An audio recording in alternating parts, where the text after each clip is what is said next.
Hi, welcome to my YouTube channel knowledge with Ragib. तो चलिए हम लोग अब देखते हैं अगला रूलर जो होगा आपका मुगल डायनेस्टी में शाहजहां आएगा। ठीक है, तो शाहजहां के बारे में देखते हैं। अब देखिए ये 1628 एडी से लेकर 1658 एडी रूल करता है। एक साल आप देख रहे होंगे, उसमें 1627 में एंड करता है आपका रूलिंग पीरियड। इससे पहले कौन था जी? जहांगीर था। उस जहांगीर का रूलिंग पीरियड कब तक एंड करता है? 1627। एक साल का जो बीच में गैप देख रहे हैं ना, एक्चुअली जब उसका वो जब डेट करता है, जब वो मरता है जहांगीर, तो ये शाहजहां एक्चुअली डेक्कन में रहता है, वहां पे वो युद्ध कर रहा होता है, समझे? तो जब वहां पे युद्ध कर रहा था तो उससे उसका एक सिनेरियो क्रिएट होता है कि आपको बताया था नूरजहां किसी को, तो उस कहानी पे नहीं जाते हैं पूरा, वो नूरजहां किसको बनाती है, उसके बाद फिर आपका अलग फिर बनेगा, फिर ठीक है, फिर असफ खान किसको बनाता है, फिर वो जब आता है तो फिर उसको हटाता है, उसके बाद फिर समझ इस तरह से। तो एक पॉइंट बस यहाँ से इंपॉर्टेंट ये निकलता है कि दवार बख्श जो है वो बकरी का देखिए बख्श लिख देता आपको,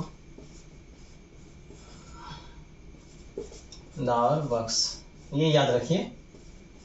और इससे पहले सरयार करके भी है, कहानी आपको मिलेगा, ठीक है ना, अलग अलग बुक में अलग अलग कहानी आपको मिलेगा।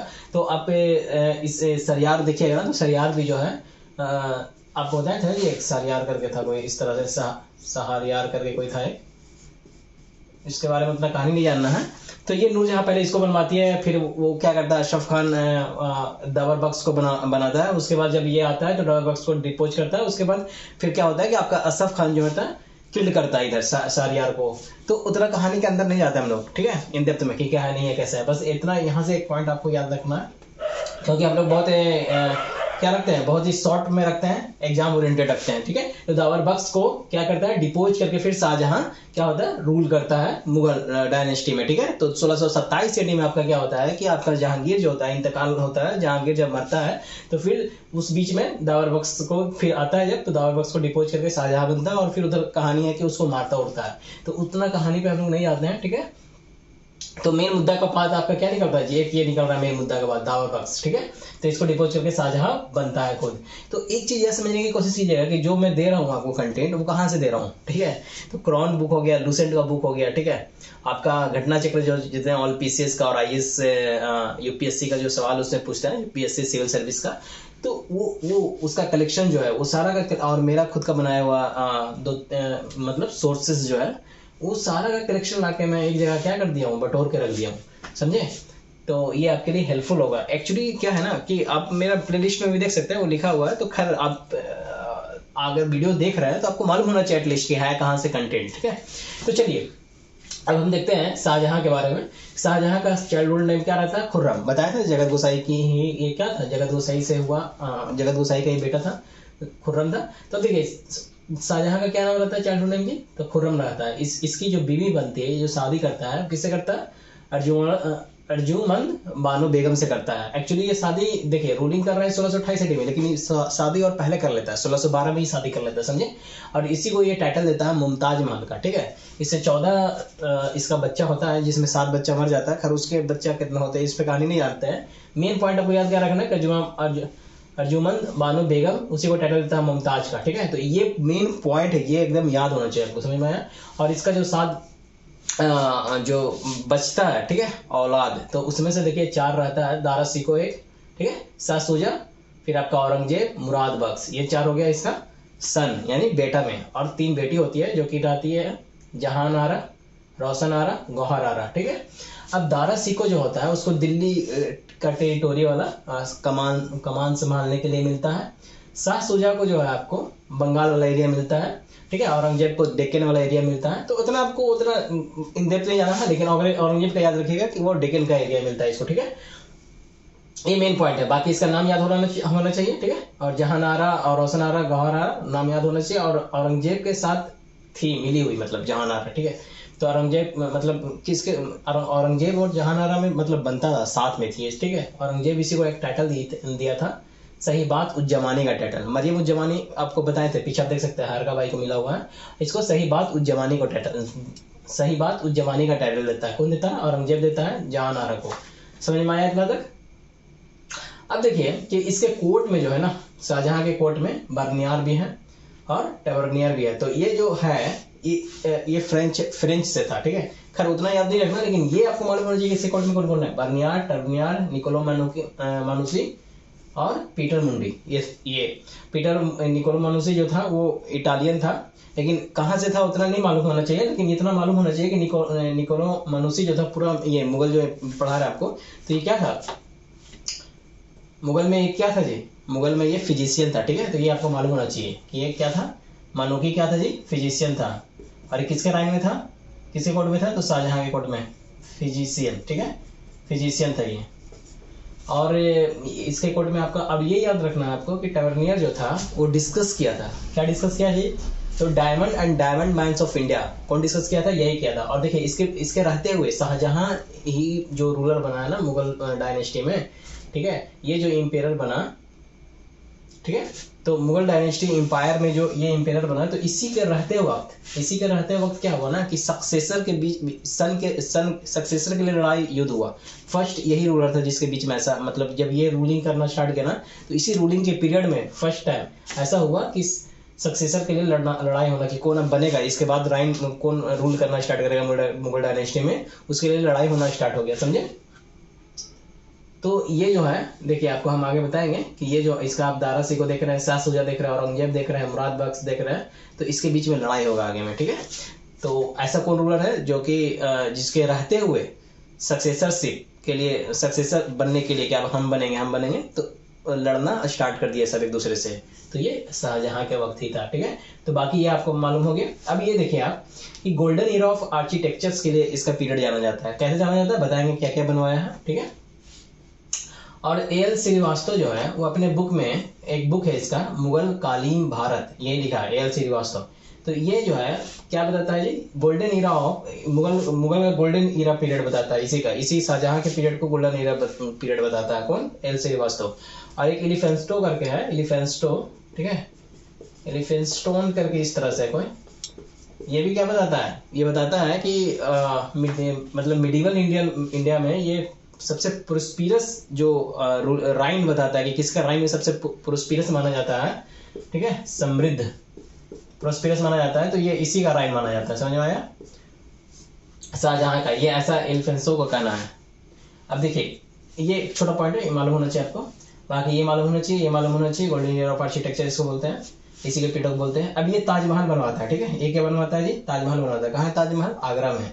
तो ये जो ताजमहल बनाता है जो आगरा में है, उसमें कौन सा स्टाइल देखने को मिलेगा, तो आपको हिंदू मतलब हिंद इंडियंस यानी हिंदू का स्टाइल हो गया, ईरानियन हो गया यानी पर्सियन, और मिडिल एशियन, ठीक है, मिडिल एशियन। तो ये तीनों स्टाइल देखने को मिलता है ये ताजमहल में, समझिए। ये ताजमहल कहाँ है, इसमें पीटर ड्यूरा वाला भी मिलेगा, ठीक है, पीटर ड्यूरा का इत्मा उद्दौला का जो मकबरा था उसमें फर्स्ट टाइम पीटर ड्यूरा देखने को मिला था, लेकिन इसमें भी पीटर ड्यूरा देखने को मिलता है। ये बिल्ड करवाया है कौन, शाहजहां, ये ताजमहल, ठीक है।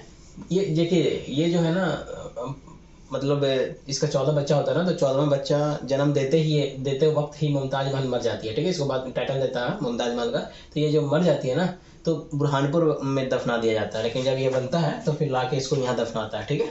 ताजमहल जब बनता है तो यहाँ फिर दफनाता है, क्योंकि इसका एक ख्वाहिश रहता है कि एक ऐसा बिल्डिंग बनाया जाए इसके लिए, वहाँ दफनाया जाए, और जहाँ दफनाया जाए वहाँ ऐसी बिल्डिंग खड़ा की जाए, ऐसी बिल्डिंग की नींव रखी जाए जो आज तक कभी बना ना हो और ना आगे बने, ठीक है, ना वैसा बन पाए। तो ये इसकी ख्वाहिश थी, तो उसी को ख्वाहिश का तमन्ना पूरा करने के लिए शाहजहां ये ताजमहल का क्या करता है, निर्माण करता है। तो ये देखिए इसमें पीटर ड्यूरा देखने को मिलेगा, ठीक है, ईरानियन बोल लीजिए या पर्सियन बोल लीजिए, स्टाइल देखने को मिलता है, बताया अभी आपको।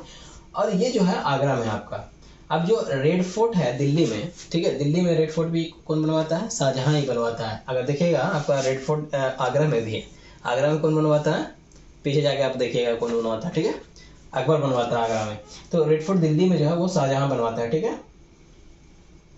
और एक चीज आप देखिए, और ये क्या बनवाया है इसने, और भी बनवाया है आगरा फोर्ट जो है जो भी बता रहे हैं कि आगरा में रेड फोर्ट, आगरा में जो फोर्ट है जो अकबर बनवाया है, तो उस आगरा फोर्ट में ये मोती मस्जिद का निर्माण करवाता है। तो आगरा फोर्ट में मोती मस्जिद कौन बनवाता है, तो शाहजहां ही बनवाता है, ठीक है। और ये जो ताजमहल ये बनवाता है ना, तो वो जो है उस्ताद अहमद लाहौरी, ठीक है, यही उस्ताद अहमद लाहौरी जो है ये चीफ आर्किटेक्चर था, ठीक है, यही इस चीज को क्या किया था, चीफ आर्किटेक्चर था, बनाया था, डिजाइन किया था। और उस्ताद ईसा जो है कंस्ट्रक्टर था, ये बनाया था, ठीक है, चीफ कंस्ट्रक्टर था कौन, उस्ताद ईसा, और ये आर्किटेक्चर था। कौन? उस्ताद अहमद लाहौरी। उस्ताद अहमद लाहौरी जो है आपको जो रेड फोर्ट बता रहे हैं दिल्ली का, उसको भी आर्किटेक्ट कौन किया था? कौन आर्किटेक्ट किया था जी? उस्ताद अहमद लाहौरी ही किया था, ठीक है। या जामा मस्जिद हो गया दिल्ली में, उसको भी यही किया था। और इसने जामा मस्जिद भी बनाया है, शीश महल भी बनवाया है, ठीक है। तो ये सारी चीजें ये शाहजहां बनवाया है। अब आप देखिए इधर का कोई पॉइंट नहीं छूटता आपका, सारा कंप्लीट हुआ है। अब देखिए ये कैपिटल को शिफ्ट करता है, कैपिटल आगरा से दिल्ली ले जाता है, बहुत ज्यादा गर्मी की वजह से वो ले जाता है, ठीक है। 1638 में शिफ्ट करता है। आगरा टू दिल्ली कैपिटल आने वाला कौन है जी? मालूम होना चाहिए। आगरा टू दिल्ली लाने वाला कैपिटल कौन है? शिफ्ट करने वाला कैपिटल कौन है? तो यही शाहजहां है। इसने बैन किया था सिजदा, जो बलवंत सिजदा एंड पैबोस चलाया था, तो ये शाहजहां बैन किया था सिजदा को। और इसके कोर्ट में कौन कौन पेंटर था जी? पेंटिंग का नींव रखा गया था हुमायूं के वक्त से ही, समझे। जहांगीर के वक्त क्या था, वो बहुत जेनिथ पे था, बहुत ज्यादा फ्लोरिश हो रहा था। और इस समय जो पेंटर था शाहजहां के वक्त में, तो इसके कोर्ट में जो पेंटर था वो नादिर समरकंदी था, मीर हासिम था और फकीर उल्ला, और भी थे, लेकिन ये 3 मेन नाम है। ये आपका ये 2 पूछा हुआ भी था यूजीसी नेट में ये सवाल पूछा हुआ था, जिसमें ये था कि शाहजहां के कोर्ट में कौन कौन थे पेंटर? तो नादिर समरकंदी हो गया और मीर हासिम, ठीक है। और फकीर उल्ला भी इंपॉर्टेंट है, ये 3 आपको याद होना चाहिए। और ये प्राप्त करता है, क्या प्राप्त करता है जी? कोहिनूर डायमंड प्राप्त करता है। किससे? मीर जुमला से। मीर जुमला से ये कोहिनूर डायमंड प्राप्त करता है। ये सारे सवाल डायरेक्ट पूछे हुए हैं, ठीक है, पीसीएस एग्जाम में, तो आपको मालूम होना चाहिए। ऐसा नहीं कि कुछ भी ला के यहाँ पे रख दिया हूँ, सब कलेक्टिव ला के रखा हूँ और एक रिलेटिव वे में आपको बताया जा रहा है।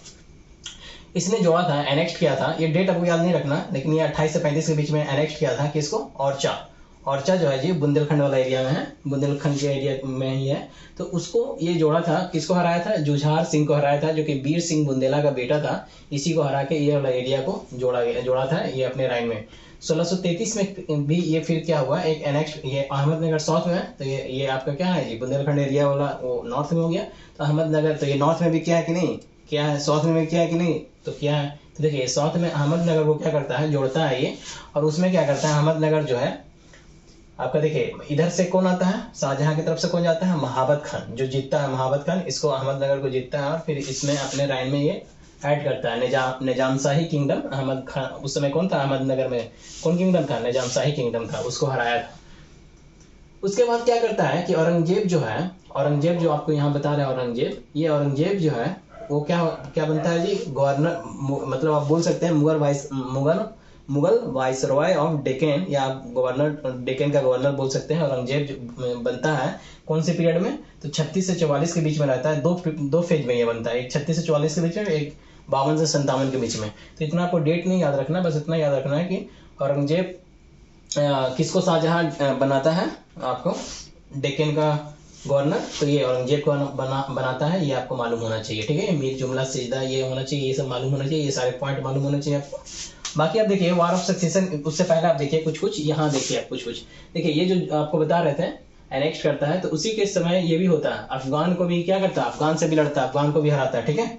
अब अफगान में कौन नाम है, नहीं नाम है, उतना नाम याद नहीं रखना, शायद पाली खान कोई था एक, या पाल खान ऐसे करके कोई था, ठीक है। तो उतना नाम से नहीं मतलब है आपको, ठीक। अब इसको अफगान से लड़ता है, अफगान को भी ये क्या करता है, निपटाता है। और फिर पुर्तगीज जो होता है, पुर्तगीज इसके समय ट्रेड कर रहा होता है, लेकिन वो मिसयूज कर रहा होता है, ठीक है। सिस्टम को मिसयूज जब करता है तो उसको भी हुगली वाले एरिया को फिर वो हटाता है, वहां से भगाता है और जीतता है 1631-32 के आसपास में, ठीक है। और एक पॉइंट आप ये देखिएगा कि बीजापुर को भी ये क्या करता है, ऐड करता है, बीजापुर और गोलकोंडा को भी। एक्चुअली ये 36-37 में करता है, ये 1636-37 की बात है। 1636-37 में क्या करता है, बीजापुर और गोलकोंडा को ऐड करता है अपने राइन में, ठीक है। डेट नहीं याद रखना, बस आपको ये कभी सवाल क्या होता है ना, इस तरह से पूछता है ना कि आपको क्या अफगान से क्या, पुर्तगीज से क्या, नॉर्थ में साउथ में, समझ रहे हैं, बीजापुर गोलकोंडा। तो बस ये फैक्ट छोटा छोटा है जो आपको याद मालूम होना चाहिए, जहाँ पे डेट होगा हम बता देंगे आपको। अब देखिए ये चीज आपको हो गया। अब 2 चीज आप देखने की कोशिश कीजिएगा कि एक था बालक, ठीक है, ये बालक और बदास खान, ये 2 एरिया जो है ना, बालक और बदास खान, ये 2 एरिया को क्या किया, ये जो जोड़ने की कोशिश कर रहा था ना, तो for the sake of friendly relation, वो फ्रेंड, ऐसा नहीं है कि वो अपने में ऐड करने की कोशिश कर रहा था, ठीक है, अपने में ऐड करने की कोशिश नहीं कर रहा था, वो फ्रेंडली रिलेशन के लिए वो इस चीज को कर रहा था, ताकि वो क्या है, ये वाला एरिया जो है ना वो काबुल से ऐड था, तो आगे आगे की एरिया को कि इसके हेल्प के थ्रू वो क्या करना चाहता था, अपने में जीतना चाहता था या अपना दबदबा उधर बढ़ाना चाहता था। तो ये सवाल डायरेक्ट पूछा हुआ कि बालक और बदस्खन जो है इस एरिया को वो क्या अपने एम्पायर में जोड़ना चाहता था फुल्ली? नहीं, ऐसा नहीं था। वो फ्रेंडली रिलेशन के लिए वो ऐसा कर रहा था कि वहाँ पे जीत कर किसी और को बैठाएगा, ठीक है, किसी और को बैठाएगा और उसके थ्रू वो हेल्पफुल होगा उसको फर्दर आगे प्रोसीड करने के लिए। तो ये आपको डायरेक्ट याद होना चाहिए, ठीक है, जो लिखा हुआ आपका। तो ये 2 जगह बालक और बदस्खान, ये for the sake of friendship था।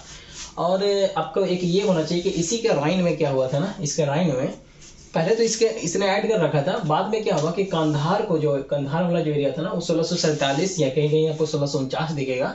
तो कंधार वाला एरिया जो था ना उसको ये हार गया था ईरानियन से, पर्सियन से, ईरान वाले लोग से, ठीक है। और ये हार गया, लेकिन ये हार कर इसके लिए बड़ा मतलब ग्रेट लॉस था इस वजह से, क्योंकि ये बड़ा स्ट्रैटेजिक पोजीशन लोकेशन था।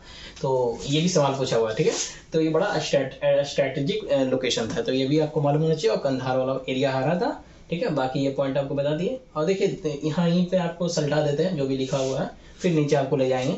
तो ये देखिए कि ये क्या करता है ना, इनायत खान जो है ना वो शाहजहांनामा लिखता है, शाहजहांनामा इनायत खान लिखता है। और अब्दुल हामिद लाहौरी जो है वो पातशाहनामा लिखता है, ठीक है। पातशाहनामा अब्दुल हामिद लाहौरी लिखता है और इनायत खान आपको बता दिए। अब यहाँ पे आप देखिए कि ये जो हुमायूं का एक जो टॉम है ना उसमें पर्शियन और इंडियन दोनों तरह का आपको स्टाइल देखने को मिलता है। और कबींद्रा आचार्य जो है ये क्या करता है, ये पिलग्रिम टैक्स जो होता है उसको माफ करवाता है शाहजहां से, पिलग्रिम टैक्स, ठीक है। बनारस और आपका इलाहाबाद वाला एरिया में एक पंडित रहता है, बनारस का ये पंडित रहता है, ये माफ करवाता है। इसका एक बुक रहता है, उस बुक में क्या करता है, इसका प्रशंसा करता है और उसके थ्रू वो थोड़ा रिक्वेस्ट करके ये सारा ये काम करवा लेता है, ठीक है। तो समझ गए। तो ये एक छोटा सा पॉइंट है, आपको मालूम होना चाहिए। होप ऊपर का सारा कंप्लीट कर दिया, ठीक है। अब देखिए यहाँ पे कि वार ऑफ सक्सेशन इसमें आप छिड़ता है। कैसे वार ऑफ सक्सेशन छिड़ता है ये थोड़ा सा देखिए। 1658 में वार ऑफ सक्सेशन छिड़ जाता है, ठीक है। ये 1658 एडी तक राइन में है। अब देखिए 1658 में कैसे छिड़ता है कि बहादुर जैसे ये जब बीमार वगैरह पड़ता है ना तो ऐसा आपका माहौल बन जाता है ना इसके पूरे राइन में कि ये अब जो है कि मर चुके हैं, तो समझे। तो ये क्या करता है, दारा सिको को अपॉइंट करता है नेक्स्ट रूलर, ठीक है। लेकिन यहाँ पे क्या होता है कि सब एक दूसरे में लड़ना स्टार्ट कर देते हैं, ठीक है। अब कैसे करते हैं, देखिए एक बहादुरपुर का बैटल होता है। तो बहादुरपुर एरिया कहाँ पे है आपका, बहादुरपुर यूपी में ही है एरिया।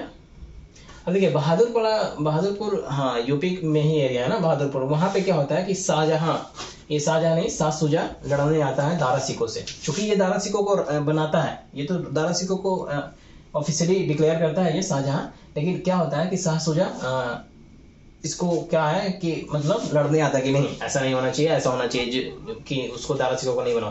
तो ये एक ये इसको गवारा नहीं होता, तो ये लड़ने आता है। तो ये लड़ने आता है तो बहादुरपुर में एक बैटल होता है, बहादुरपुर में लड़ाई होता है दोनों के बीच। तो शाह सुजा क्या होता है, हार जाता है इसमें, ठीक है। और दारा सिको इसमें जीतता है। एक्चुअली दारा सिको की तरफ से सुलेमान सिको और आपका एक राजा जय सिंह लड़ता है इसके तरफ से। खैर उतना नाम आपको याद नहीं रखना, बस ये याद रखना कि बहादुरपुर का 1658 में हुआ था जिसमें इसको हराया, शाह सुजा को हरा दिया, ठीक है। ये जीत गया। लेकिन और डिटेलिंग के लिए आपको बता दे रहे हैं कि सुलेमान सिको है और राजा जय सिंह इधर से था, ठीक है। अब उसके बाद अगला बैटल होता है धर्मात का। इसके बाद कौन आएगा, इसके बाद धर्मात का। ये आपको सीरीज याद होना चाहिए, ठीक है। पहले बहादुरपुर आया, फिर धर्मात आएगा, फिर समूहगढ़ आएगा, फिर खाजुआ का आएगा और फिर देवराय का आएगा, ठीक है। ये अरेंज करने के लिए देता है, ये आपको मालूम होना चाहिए। ये सीरीज में मालूम होना चाहिए और किसके किसके बीच हुआ बैटल ये मालूम होना चाहिए। उतना इन डेप्थ में नहीं मालूम होना चाहिए, ये भी अगर याद रखते हैं तो अच्छी बात है। तो ये बहादुर हो गया। और ये धर्मात उसके बाद बैटल होता है। तो धर्मात वाला बैटल में क्या होता है कि ये जब हार जाता है तो फिर ये लोग एक बनाता है अपना गुट, औरंगजेब और मुराद बख्श कि मिलकर हम लोग लड़ते हैं। तो मिलकर लड़ते हैं और ये इससे एक अपना वो करता है अपना आसपास का बीच का बात कि हाँ ठीक है मैं बनूंगा तो इतना पार्ट आपको दूंगा, इतना तो उतना कहानी पे नहीं जाता है। तो क्या होता है एक्चुअली कि धर्मात का जब बैटल होता है तो उसमें क्या होता है धर्मात वाले बैटल में कि औरंगजेब जो है मुराद बख्श के साथ मिलकर करता है, ये जीत जाता है और दारा सिकों को हराता है। दारा सिकों की तरफ से कौन रहता है जी, जसवंत सिंह इधर से लड़ रहा होता है। कासिम खान और जसवंत सिंह रहता है, तो खैर उतना नाम नहीं याद रखना, लेकिन ये भी दारा सिकों और औरंगजेब के बीच में हुआ basically. Aurangzeb and Murad Bakhsh basically था दोनों, लेकिन औरंगजेब अब बोल सकते हैं। तो यहाँ पे ये जीतता है और ये हार जाता है धर्मात वाले बैटल में, समझ में आया। उसके बाद फिर समूहगढ़ का एक बैटल होता है। समूहगढ़ आपका आगरा के आसपास वाला एरिया है। यहीं पे क्या होता है ना कि औरंगजेब जो होता है और मुराद बख्श जो होता है, यहाँ पे अभी दारा सिकों नहीं आया है, दारा सिकों की तरफ से टीम, लेकिन दारा सिकों लड़ने के लिए नहीं आया। जब ये हारता है तब खुद दारा सिकों आता है लड़ने के लिए समूहगढ़ वाले बैटल में, और समूहगढ़ वाले बैटल में फिर दारा सिकों को हराता है औरंगजेब और मुराद बख्श दोनों मिलकर। और यही समूहगढ़ जो है आगरा के आसपास नियर बाई आगरा है, और यहीं पे फिर क्या करता है कि आगरा में ही अपना कोरोनेशन करता है, ठीक है, अपना राज अभिषेक करता है औरंगजेब, समझ में आया। 1658 में 2 बार ये कोरोनेशन करता है, एक बार और आगे करेगा। देवराय वाला बैटल जब फाइनली क्या करता है, दारा सिकों को यहाँ किल्ड कर देता है, मृत्यु दंड दे देता है दिल्ली में लाकर, और यहाँ पे सेकंड आपका दिल्ली का रेड फोर्ट में करता है, यहाँ आगरा के रेड फोर्ट में करता है 1658 में, और यहाँ 1659 में दिल्ली के रेड फोर्ट में करेगा। ये अपना कोरोनेशन था। 2 बार औरंगजेब करता है कोरोनेशन। इसके बाद अगला औरंगजेब आएगा तो मैं आपको बताऊंगा उसके बारे में डिटेलिंग में वहाँ पे। तो यहाँ पे देखिए कि समूहगढ़ वाले बैटल में फिर क्या होता है, फाइनली यही जीतता है और दारा सिकों को हराता है। फिर खाजुआ का बैटल जो होता है उसमें फिर से शाह शुजा जो है एक्शन में आता है और लड़ने के लिए आता है। फिर औरंगजेब, और यहाँ पे क्या करता है, मुराद बख्श को मार देता है। औरंगजेब उससे बोलता है कि हाँ मैं इतना दूंगा, ये इतना पार्ट दूंगा जीतने के बाद, लेकिन ऐसा करता नहीं है। औरंगजेब मुराद बख्श को भी मार देता है, और समूहगढ़ वाले बैटल में ही औरंगजेब क्या करता है, शाहजहां को कैदी कर लेता है, ठीक है, कैदी बना लेता है इसको, समझे, कैदी बना लेता है। अब देख रहे हैं इसका मतलब ये बनाया दारा सिकों को है, इस किसका, ये सब दारा सिकों क्या है, बेटा ही है ना जी इसका, लेकिन ये इसको क्या कर लेता है, कैदी बना लेता है। और कैदी बना के इसको लगभग 1666 में फिर इसका क्या होता है, ये मरता है।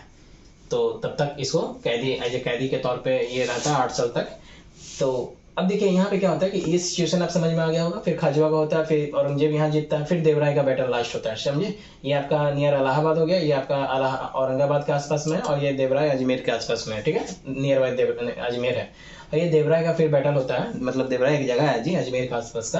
तो ये जहाँ पे हुआ बैटल, जो लोकेशन में बैटल होता है उसी नाम से वो बैटल जाना जाता है, इसलिए बोलते हैं कि देवराय का बैटल, समझे। तो ये देवराय का जो बैटल होता है, फिर क्या होता है कि औरंगजेब और आपका दारा सिकों के बीच में फिर होता है। यहाँ पे दारा सिकों को फाइनली वो क्या कर देता है, मृत्यु दंड दे देता है दिल्ली लाकर। तो ये इस तरह से सक्सेसर का, और फाइनली कौन जीता जी, औरंगजेब जीता। तो औरंगजेब आपको बताएं भी यहाँ पे क्या करता है, यहाँ पे भी कोरोनेशन करता है इस बैटल के बाद, और इस बैटल के बाद भी कोरोनेशन करता है। तो 2 बार कोरोनेशन करता है ये। बाकी सब तो बता दिया हूँ। अब देखिए यहाँ पे एक लाल खान जो है, लाल खान जो म्यूजिशियन था, ठीक है, जिसको गुना समुद्र का ये टाइटल दिया था, गुना समुद्र का टाइटल दिया था, ठीक है। लाल खान म्यूजिशियन है। अब लाल खान किसका बेटा है, तानसेन का बेटा था। खैर उतना आपको नहीं जानना कि तानसेन का बेटा था भी कि नहीं था। तो लाल खान जो है म्यूजिशियन था। एक छोटा पॉइंट है मालूम होना चाहिए, गुण समुद्र का इस टाइटल दिया था, ठीक है। तो ये हो गया आपका।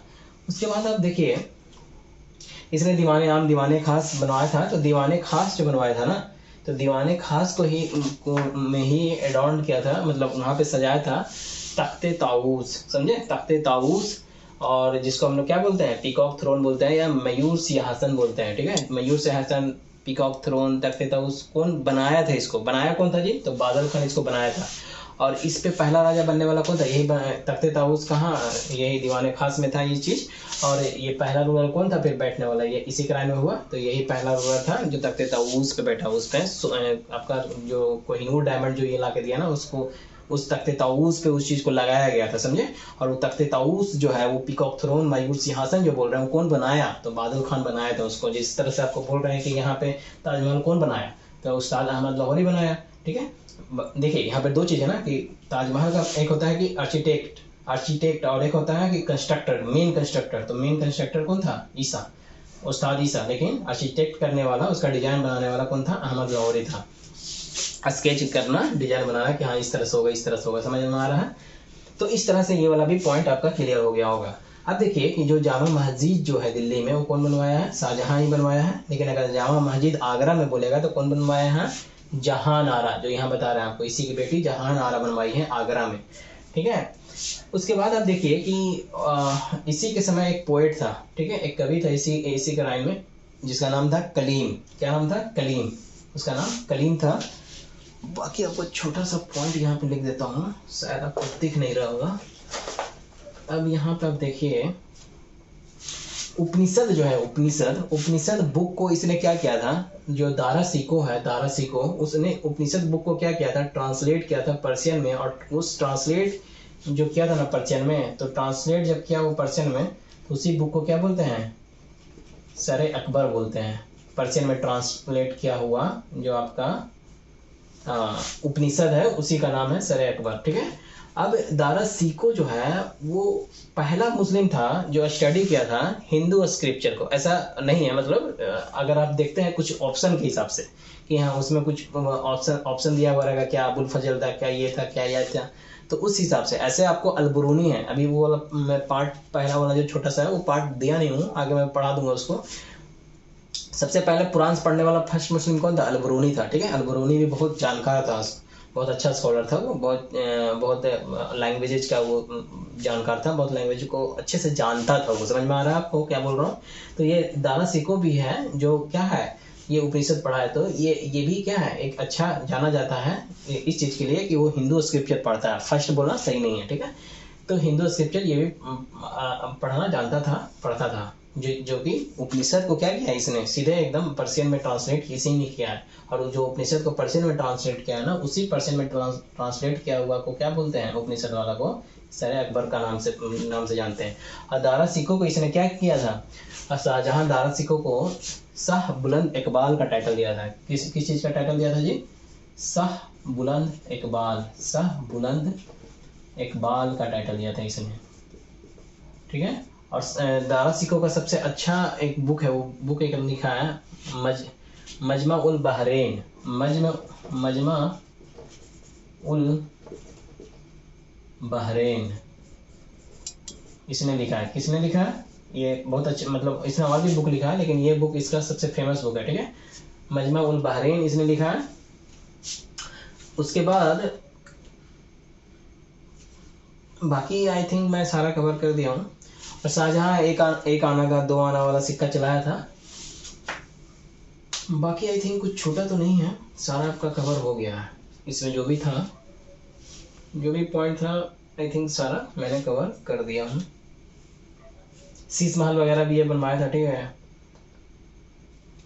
तो ये छोटा छोटा पॉइंट था। बाकी एक मैं पूरा जब मुगल कंप्लीट कर दूंगा ना, इसके बाद औरंगजेब आएगा, उसके बाद ये मुगल कंप्लीट होगा, तो जो है ना इसका एक और लेक्चर लाऊंगा जिसमें इंपॉर्टेंट टर्मिनोलॉजी जो है उसको बता दूंगा। बाकी मैक्सिमम चीज़ मैं इसमें कवर कर दिया हूँ, कोई भी चीज़ छोड़ा नहीं हूँ।